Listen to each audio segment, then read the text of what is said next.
So Donald Trump, I want to start with Donald Trump and Carrier. I talked about it on Tuesday night, but apparently I need to talk about it again. And again, I'm going to stop giving disclaimers. I don't like to talk about other content creators, but I have to. And this guy, his name is big enough. I'll go ahead and say it.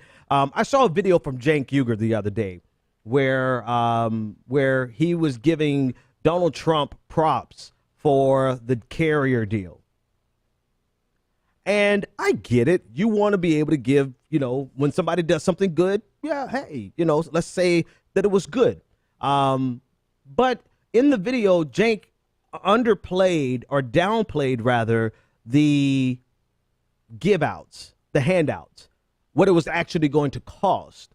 And he focused on the fact that, 1,000 people are going to keep their jobs. Now, I don't want to be dismissive of those 1,000 people. Those are 1,000 real people with real families who are grateful tonight that they still have a job. So in respect of those 1,000 people, I will say congratulations.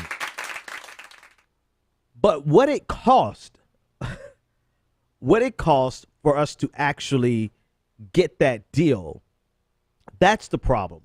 That's what I talked about the other night. I talked about the fact that it is going to cost us. This is no type of victory where Donald Trump can just say, all I did was I threw down the hammer, I laid down the hammer, and they decided to keep their company here. That's not how it worked.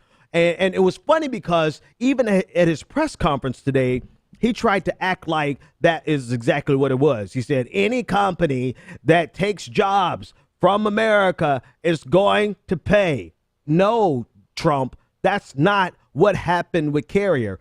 Carrier CEO sitting in the back just laughing at your ass because they're like, no, we didn't pay, you paid us.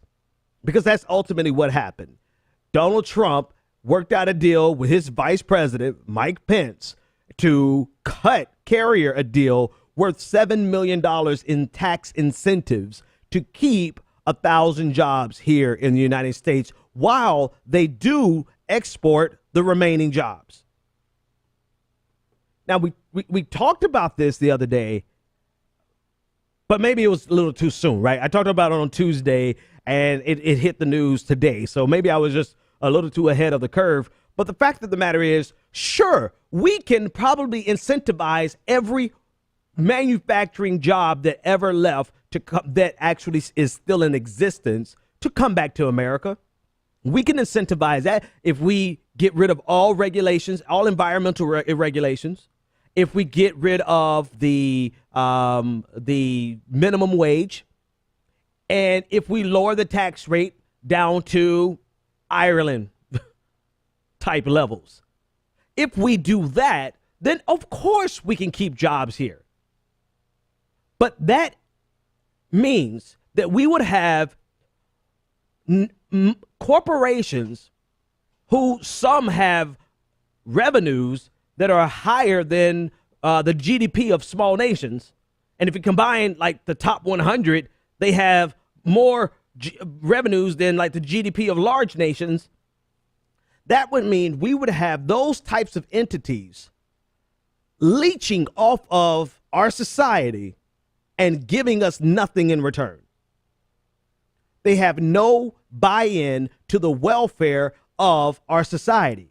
They have no financial commitment to the welfare of our society. And so it just to me, this is not a victory. This is not something that you should champion and say, and maybe Cenk celebrated before. And this is not about Cenk, except the fact that it is, because that really struck a nerve to me, because I'm like, wait a minute, you of all people, like, you should have the insight and the keen eye enough to realize that these tax incentives are, even though on Tuesday we did not know what those tax incentives were going to be. On Wednesday, we didn't know. Today, now we know it's $7 million in tax incentives. So that's $7 million that is not going into the coffers of Indiana.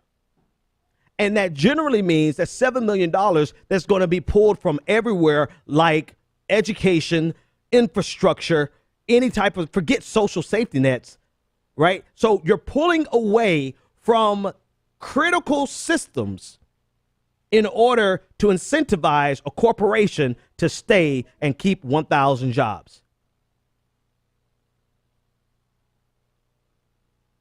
If that's how Donald Trump is going to get this done, then in 4 to 8 years, what you're going to see is a deficit like we've never seen before.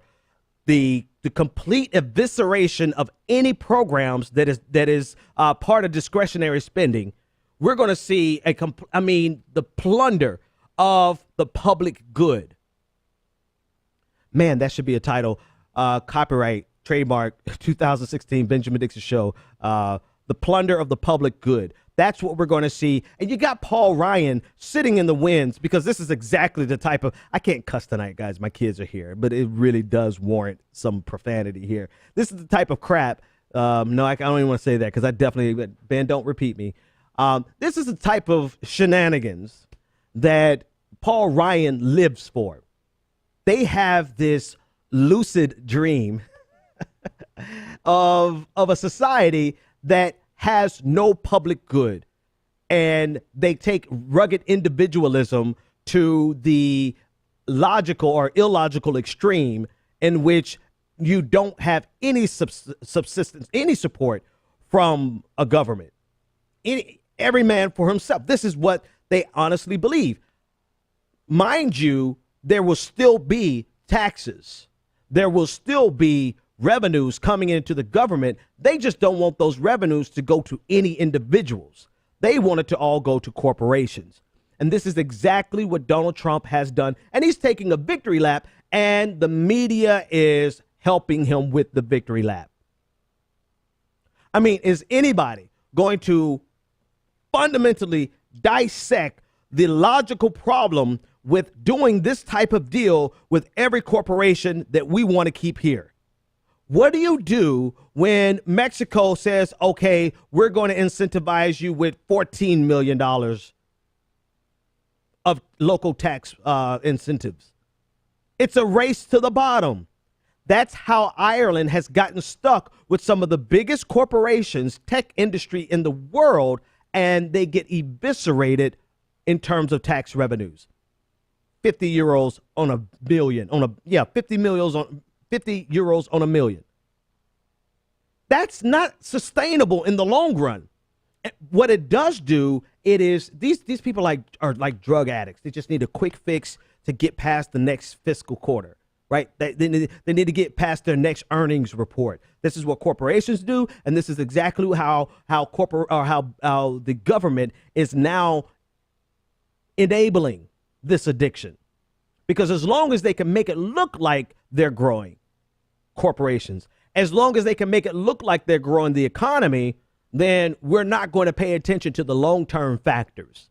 The only time we're going to pay attention to the long-term factors is when a Democrat is in office and they're actually doing something to reverse those long-term trends, because they are actually the fiscal conservatives in the conversation.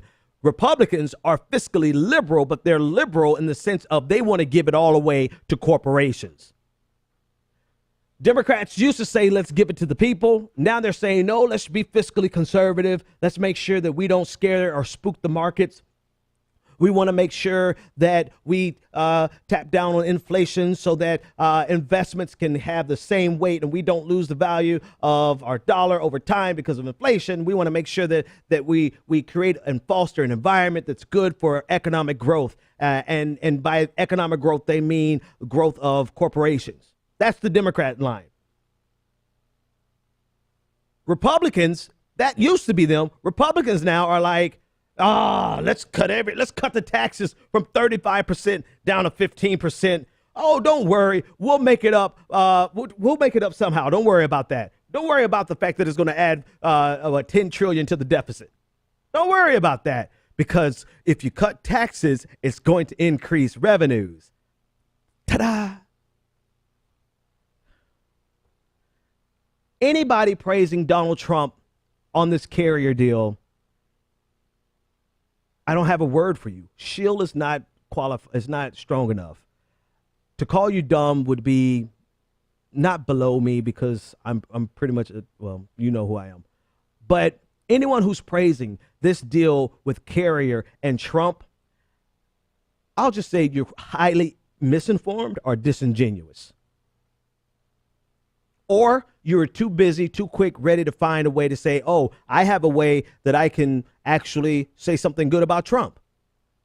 And at the same time, say something bad about Obama. It's a twofer. Still love you, Jank.